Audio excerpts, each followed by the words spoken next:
হলো 2002 সালের ভোটার লিস্টে বহু মানুষের নাম ভুল আছে বা নামের বানান ভুল আছে। আরেকটি হলো বহু মানুষের 2002 সালের ভোটার লিস্টে নাম আছে অথচ এপিক নাম্বার নেই, কোনো রকম নাম্বার নেই।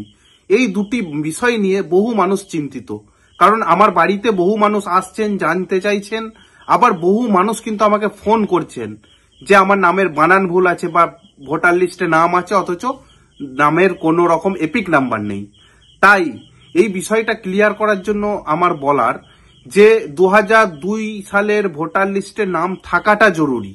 সেখানে কি নাম আছে বা নামের কোনো বানান ভুল যদি থাকে বা নাম আছে অথচ এপিক নাম্বার নেই, সেটা কোনো বড় রকম কোনো ম্যাটার নয়।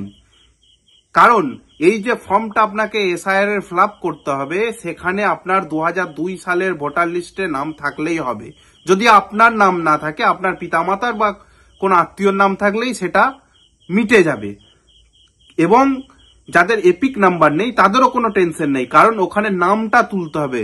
2002 সালের যে নামটা আছে হুবহু সেই নামটাই তুলে দিতে হবে। সেখানে নামের বানান ভুল থাকলেও কোনো অসুবিধা নাই, আর নামের পাশে যদি 2002 সালের কোনো এপিক নাম্বার না থাকে সেটাও কোনো অসুবিধা নাই, কারণ এই নতুন ফর্মে, এসআইআর ফর্মে কিন্তু এপিক নাম্বারটা জরুরি নয়, নামটা জরুরি, নাম থাকলেই হবে।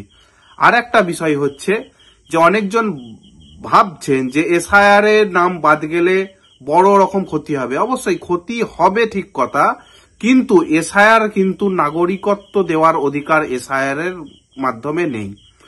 আপনি ভারতের নাগরিক কি নাগরিক নন, এই ভোটার অধিকার বা আপনার এসআইআর যে হচ্ছে এটার মাধ্যমে কিন্তু সেটা নির্ধারণ করে না।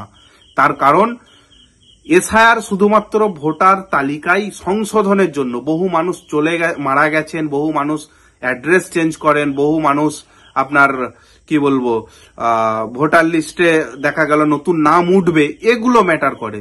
তাই এই যে ভোটার লিস্টের যে সংশোধন, এই সংশোধনের ভয়ের কিছু নেই।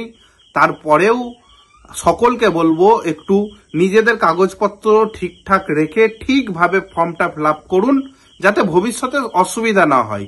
আর তারপরেও যদি কারো নাম না থেকে থাকে তারও চিন্তার কারো কারণ নেই, কারণ ভারতীয় সংবিধান আছে, সংবিধানের মাধ্যমে দেশ চলে, কারো মন গড়াতে দেশ চলে না। ধন্যবাদ।